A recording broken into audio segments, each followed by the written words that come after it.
नमस्कार, आप देख रहे हैं महुआ न्यूज़ 20। मैं आपके साथ कुंदन रंजन। 4 लाख से अधिक नियोजित शिक्षकों की लंबे समय से राज्यकर्मी की मांग कर रहे हैं। सरकार भी मन बना चुकी है राज्यकर्मी की दर्जा देने के लिए। आखिर कब तक मिलेगा राज्यकर्मी का दर्जा और कौन होगा वरीय शिक्षक? जो पहले से कार्यरत है वो या फिर अभी नए बहाल होके आ रहा है वो? आइए हम जानते हैं परिवर्तनकारी प्रारंभिक शिक्षक संघ के प्रदेश अध्यक्ष बंशीधर ब्रजवासी जी से।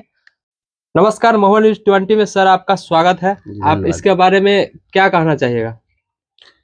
राज्यकर्मी के दर्जे की हम लोग की लंबे समय से मांग रही है। लगभग 2 दशकों से यह लड़ाई चल रही है और हम लोगों ने इस बार जो आंदोलन छेड़ा था, तो इसके साथ-साथ हम लोगों ने नारा दिया था कि राज्यकर्मी से कम नहीं, पीछे हटेंगे हम नहीं। तो हमने एकमात्र मांग रखी थी कि राज्यकर्मी का दर्जा दीजिए और सरकार ने लगभग तय भी कर लिया है कि राज्यकर्मी का दर्जा दे दिया जाए और इसी को लेकर के सरकार ने एक प्रारूप तैयार किया है। हमारी नई नियमावली का एक प्रोपोज़ल है और जो प्रपोज़ल आया है उससे तो साफ-साफ लगता है कि अब हम लोग अपने लक्ष्य के बहुत करीब हैं और हमें विश्वास है कि राज्यकर्मी का दर्जा बहुत जल्द हम लोगों को मिल जाएगा। अब सरकार राज्यकर्मी का दर्जा हम लोग को देगी, क्योंकि जो नियमावली बनी है जो प्रारूप है नियमावली का, उसमें लिखा गया है कि राज्य सरकार भारत के संविधान के अनुच्छेद 309 के परंतुक के तहत प्रदत्त शक्तियों का उपयोग करते हुए नियमावली बना रही है। तो ये आपको बता दें कि संविधान की जो धारा है 309, उस 309 के तहत कोई भी सरकार, चाहे वह राज्य की सरकार हो या केंद्र की सरकार हो, कोई भी सरकार यदि उस शक्ति का प्रयोग करके नियमावली बनाती है, वह नियमावली राज्यकर्मी की नियमावली होती है। तो चूंकि उस अनुच्छेद के लाइट में सरकार यह नियमावली का प्रारूप जारी की है, तो निश्चित रूप से यह राज्यकर्मी की नियमावली है, इसलिए अब राज्यकर्मी का दर्जा मिलना तय है। इसमें कहीं कोई इफ बट नहीं है। अब इसमें बहुत सारी बातें हैं, जिन बातों में कुछ चीज़ों पर हम लोग का विरोध है और शिक्षकों के बीच में इस मामले को लेकर के एक अनिश्चितता बनी हुई है कि आखिर क्या होगा, जिसमें एक परीक्षा का मामला है। तो सरकार जो नई नियमावली प्रस्तावित की है, उसमें सक्षमता परीक्षा के आयोजन की बात कही है। नियमावली की जो कंडिका 4 है, उसमें यह प्रावधान बनाया गया है कि 3 बार सरकार सक्षमता परीक्षा लेगी और उसमें किसी एक में सफल होना पड़ेगा। जी। जो असफल होंगे उनको सेवा से बाहर कर दिया जाएगा, सेवा मुक्त कर दिया जाएगा। तो इसको लेकर के एक विरोध है और विरोध लाज़मी है और हमने अपनी ओर से सरकार को सुझाव भी दिया है कि आप परीक्षा नहीं ले सकते हैं। सरकार परीक्षा ले भी नहीं सकती है, यह प्रावधान बिल्कुल गलत है। क्योंकि एक बार किसी भी कर्मचारी की जब नियुक्ति होती है और किसी सेवा शर्त के अंतर्गत पूर्व में जितनी बहाली हुई है, वह एक सर्विस कंडीशन के अंतर्गत बहाली हुई है। टीईटी से बहाली हुई है या कोई नॉन टीईटी थे तो उनको दक्षता परीक्षा लिया गया। तो जो बहाली हुई है उसमें जो नियमावली थी, उस वह नियमावली कहती है कि आप अगर अर्हता पूरी करते हैं, जो अर्हता सरकार ने निर्धारित की है, तो पूरी करने के बाद में आप बहाल होंगे और बहाल होंगे तो 60 साल के लिए बहाल होंगे। तो जब कोई भी कर्मचारी 60 साल के लिए बहाल हो जाएगा, एक बार अगर उसको आप 60 साल के लिए बहाल कर दीजिएगा, तो फिर बाद में कोई नई नियमावली ला करके और कहिए कि अब आप इस नियमावली के अधीन आ गए हैं और एक परीक्षा दीजिए और नहीं तो आपको हटा दिया जाएगा, यह बिल्कुल असंवैधानिक है, यह चलने वाला नहीं है। भारत का संविधान, यह देश वेलफेयर स्टेट है, लोक कल्याणकारी राज्य है और लोक कल्याणकारी राज्य में आप किसी भी कर्मचारी को मिल रही सुविधाओं से आप बेहतर कुछ देना चाहते हैं, वह चलेगा, लेकिन कमतर करना चाहेंगे, यह नहीं चल सकता है, यह अनकॉन्स्टिट्यूशनल हो जाएगा। तो सरकार यह परीक्षा की जो बात लाई है उसको कमतर करने की बात है और 60 साल की पहले जो सेवा निर्धारित है उसको कमतर करने की बात है, इसलिए असंवैधानिक है, इसलिए सरकार परीक्षा नहीं ले सकती है। अगर सरकार परीक्षा के प्रावधान पर अड़ती है तो मामला कोर्ट जाएगा और कोर्ट में जब जाएगा तो हाई कोर्ट उसको स्ट्रक डाउन कर देगा, उस नियमावली को निरस्त कर देगा कि यह अनकॉन्स्टिट्यूशनल है। चूंकि कोर्ट को सरकार के द्वारा बनाए गए कानून की समीक्षा का अधिकार होता है और कोर्ट जो है बता सकता है कि यह जो आपने कानून बनाया है वो गलत कानून बनाया है, तो निश्चित रूप से नियमावली रद्द हो जाएगी। यह सरकार भी जानती है और विभागीय अधिकारी भी जानते हैं और हम आपके चैनल के माध्यम से बतला देना चाहते हैं कि आदरणीय के पाठक जी, जो राज्य के हमारे शिक्षा विभाग के अपर मुख्य सचिव हैं, वह परीक्षा के पक्ष में नहीं है। हमारा विभाग भी परीक्षा के पक्ष में नहीं है, लेकिन कुछ लोग कहीं न कहीं साजिश रच रहे हैं या माननीय मुख्यमंत्री जी को मिसगाइड कर रहे हैं।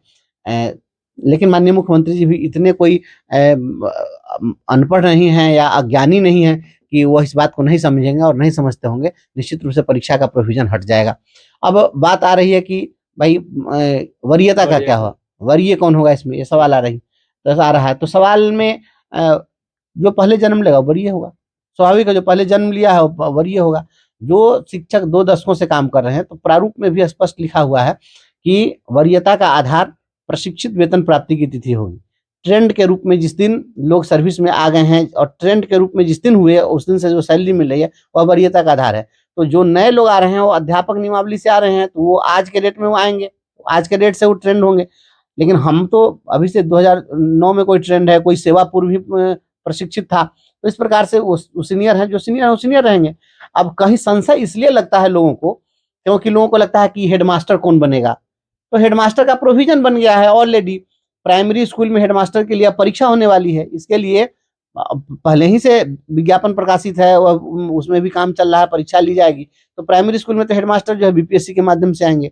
हाई स्कूल में भी देखे हैं बीपीएससी के माध्यम से प्रधानाध्यापक की बहाली हुई है, और मिडिल स्कूल में भी निश्चित रूप से प्रधानाध्यापक की बहाली अब कमीशन से ही होने वाला है। इसलिए ये कोई, हाँ, इसलिए अब ये सब लफड़ा नहीं है कि कौन सीनियर होगा और कौन जूनियर होगा। जो पहले से बहाल है वह सीनियर होगा, और एक डिमार्केशन है, क्योंकि जो नए लोग अध्यापक में आए हैं तो उनकी सेवा नहीं है और कोई 20 साल से काम कर रहा है, तो उनकी वरीयता प्रभावित नहीं हो, इसके लिए एक डिमार्केशन बनाया जा रहा है।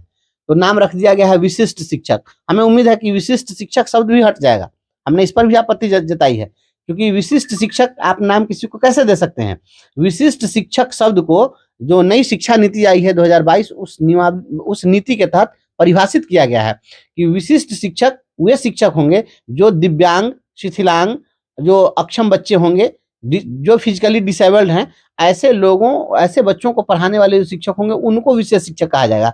तो यहाँ तो हम लोग तो ऐसे शिक्षक बच्चों को पढ़ाने के लिए स्पेशली है नहीं, तो विशेष शिक्षक का मतलब होता है समथिंग स्पेशल। तो हम लोग समथिंग स्पेशल क्या, टीचर इज टीचर, शिक्षक शिक्षक होता है। इसलिए सभी शिक्षकों को का नाम एक ही विद्यालय अध्यापक रहने दिया जाए, हमने मांग की है। हमने कहा है कि डिमार्केशन करना है, तो आप विद्यालय अध्यापक लिख करके उसके बगल में लिख दीजिए समायोजित संवर्ग लिख दीजिए, पता चल जाएगा ये समायोजित से आए हैं, तो ये हो जाएगा। लेकिन नाम तो वही रहना चाहिए, क्योंकि हम स्पष्ट हम मानते हैं कि किसी भी स्कूल में आप देखते हैं ड्रेस कोड लागू होता है कि सभी बच्चे एक ड्रेस में आएंगे, तो इसके पीछे कुछ कारण होगा ना। ये शिक्षा विभाग है, यहाँ पर साइकोलॉजिस्ट, टीचर सबसे पहले साइकोलॉजिस्ट होना चाहिए टीचर को, जिसको मनोविज्ञान की समझ नहीं होगी वो शिक्षक नहीं बन सकता है। तो यह कंसेप्ट इसलिए है क्योंकि विद्यालय में जो बच्चे आते हैं, विद्यालय में अमीर परिवार के ही बच्चे आएंगे, गरीब परिवार के ही बच्चे आए, तो कोई हीन भावना से ग्रसित नहीं हो और कोई श्रेष्ठ भावना से ग्रसित नहीं हो।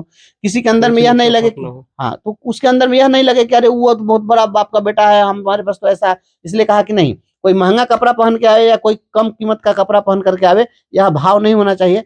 इसलिए सभी लोगों को एक ड्रेस दिया गया कि एक ड्रेस। तो जब बच्चे एक ड्रेस में होंगे, बच्चों में हम एकरूपता की बात करते हैं, तो शिक्षक में एकरूपता नहीं होगी तो शिक्षक भी आखिर हीन भावना के शिकार हो जाएंगे ना। उनके अंदर भी कहीं ना कहीं एक इस बात के लिए होगा कि हम श्रेष्ठ, तो हम श्रेष्ठ, तो श्रेष्ठ जताने की होड़ में तो कहीं ना कहीं बच्चे प्रभावित हो जाएंगे। इसलिए विद्यालय अध्यापक नाम ही रहना चाहिए, हमने मांग की है, और राजकर्मी का दर्जा मिलेगा। और हम तो उम्मीद कर रहे हैं कि बहुत जल्द सरकार को चाहिए कि दीपावली के पहले इसकी घोषणा करे, दीपावली छठ के उपहार के रूप में राजकर्मी का दर्जा घोषित कर दे सरकार। और जब माननीय मुख्यमंत्री जी ने भी 15 अगस्त को कहा था कि पहले हम बीपीएससी से बहाली कर लेते हैं, उसके बाद कर देंगे, तब तो बीपीएससी से बहाली भी हो गई। अब इन लोगों की काउंसिलिंग हो गई, इन सभी लोगों को स्कूलों में प्रतिनियुक्ति का पत्र दिया जा रहा है, प्रशिक्षण में जिनको भेजना है प्रशिक्षण में भेजे जा रहे हैं। तो ऐसी स्थिति में जैसे ही ये चैप्टर क्लोज होगा तो हम लोग का चैप्टर खुल जाएगा, और निश्चित रूप से सरकार जल्द फैसला लेगी, और हमको लग रहा है वेरी शॉर्टली 10 से 15 दिन में हो जाएगा।